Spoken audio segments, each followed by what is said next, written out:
we've got today before the conference starts to actually see Vienna, because for the next 5 days we're going to be, well, doing science all day, hopefully. So we're hoping to hit the big sites, and I guess I'll take you along with me.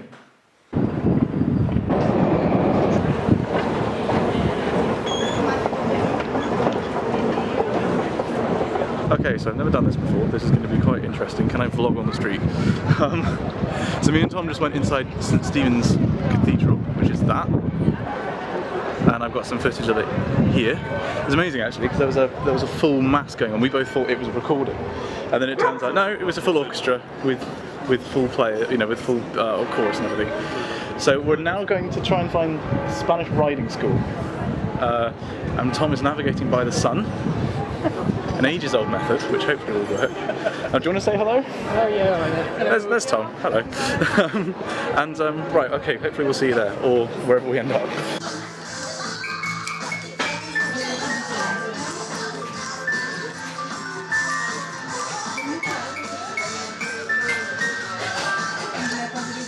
Well, I think it's all the really important buildings in Vienna, really, isn't it? Yeah, probably, yeah. Unfortunately, because they're all the important buildings in Vienna, and if you want to sneeze inside, you have to pay.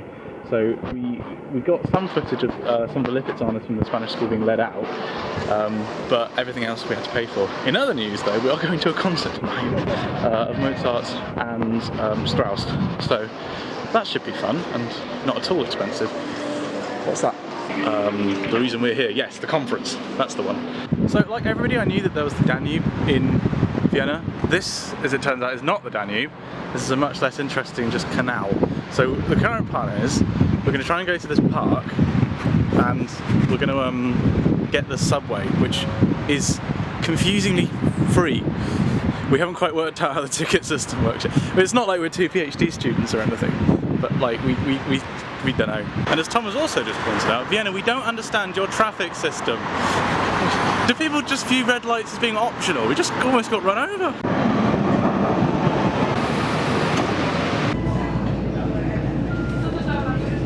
Okay, so apparently, well, it's one of the Danubes. There's two. It splits in the middle of Vienna because there's a park, which is either that or that, which well, probably that, which splits it into two. But yeah, we've seen the Danube. Oh look, someone's parasailing by that bridge. Oh yeah.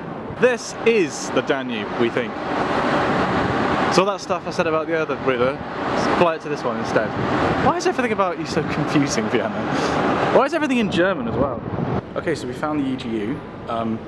What we're in right now is it's blue, but it's the basement of one of the halls. There's two buildings that this is taking place in. Don't know if you can see behind, but it's really, really big.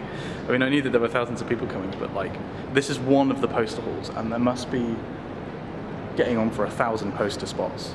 I mean, in this hall alone, and there's several of them. So we're kind of here today. We just picked up all of our stuff, which I'll go through. You've probably already seen me go through it, I guess, or you're about to now. So what they gave us at the conference, which every person who's registered gets, you get one of these, so a name badge. And with that name badge, on the back there's like a transport ticket, so you can get unlimited bus, tram and subway travel during the week to and from the conference, which is good. And also a memory stick on the lanyard, which has all the abstracts in the programme. The main stuff that they gave us, if I pick it up, so they're doing this thing called the Face of the Earth, which is the theme for the conference. And there's, if I try and do this with one hand, I'm getting used to vlogging like this. So they have a theme per day, and there's a keynote lecture, and there's also a demonstration. This thick thing, really thick thing actually, which is the programme. So the EGU covers basically every kind of geoscience imaginable. They break it down into like what kind of science it is. So we've got atmospheric science, climate, energy, earth magnetism, energy resources and rocks. So there's thousands and thousands of people who've got poster sessions, and then also there's talks. And in addition to that, there's debates, there's symposia, there's workshops. I'm hopefully going to go to at least one workshop which is about scientists making films, which is sort of relevant to me. In addition to that, we also got this massive book. My arm isn't really long enough to capture it all, which is about the life of Edouard Suez, who was a a really, really important earth scientist generally in German-speaking countries.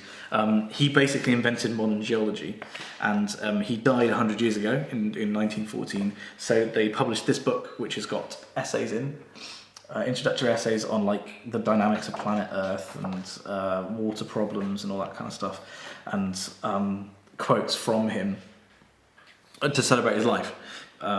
Which is really, really cool, and that's why they're doing the face of the Earth as their theme, because the face of the Earth was a phrase that he coined to talk about the way that the Earth presents itself. 1,124 blue posters. 1,124 blue posters. There we go. And I mean, how many colours are those? Blue, red, green, yellow. Is that right? Yeah. Sorry, Tom is looking through the program guide that we got, and then behind me you can see there are various people setting up. You know, people's booths haven't been finished yet. It's kind of crazy. Look at it. Hang on. Let's have a look at this. Look at the thickness of that. It's ridiculous. Sorry, you weren't even in shot then. There you go. Tom's going to become the unwitting star of my vlog. Right. So me and Tom discovered that the escalators weren't working in the building. But if Tom, do you want to go downstairs, Tom? What's this? What? They're motion detectable escalators. It's insane. See? Someone's coming up now. So we've had a merry jaunt in this park and eaten lunch through various means. The guy that we got the noodles from didn't give us any chopsticks or well, forks or anything, so I'm actually having to use the pens which I brought with me to eat. Which works surprisingly well, actually. You're very welcome to these, Tom. After It's all good. You're right. Your technique was to stick your face in it, really, wasn't it? Yeah, pretty much, yeah. So what we're doing now is we're walking down this massive park, which is 13 miles long? Yeah. 13 miles long. Just going to try and cross over to a tram station. We're then going to try and take in the art district and then hopefully go to this concert. So we'll see you at one of those, hopefully. Well, I think it's his wife, Maria Teresa, who we don't know. We don't know what she did. We don't know what either of them. I think she was the person who single-handedly wrestled a Vienna to the ground with her bare hands or something like that. I have no idea what she did.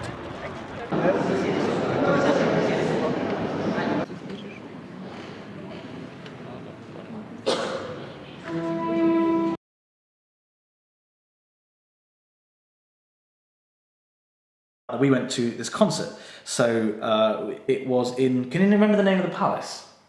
No. And it was a mixture of Mozart and Strauss, who are sort of the two famous composers associated with Vienna, and it was done by people in period costumes, so really frilly dresses for ladies and white tie for guys. Today was basically the one chance we had to do cultural stuff, so we thought we'd make the most of it. And we got to hear the Blue Danube in Vienna, which is kind of like as good as music stuff gets, so.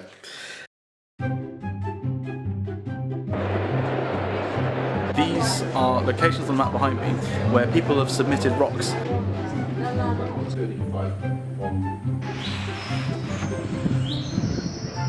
Before I begin my presentation,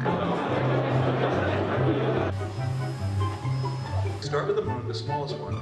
Work our way up in size. People are also starting to look at me kind of weirdly, so I'm gonna go.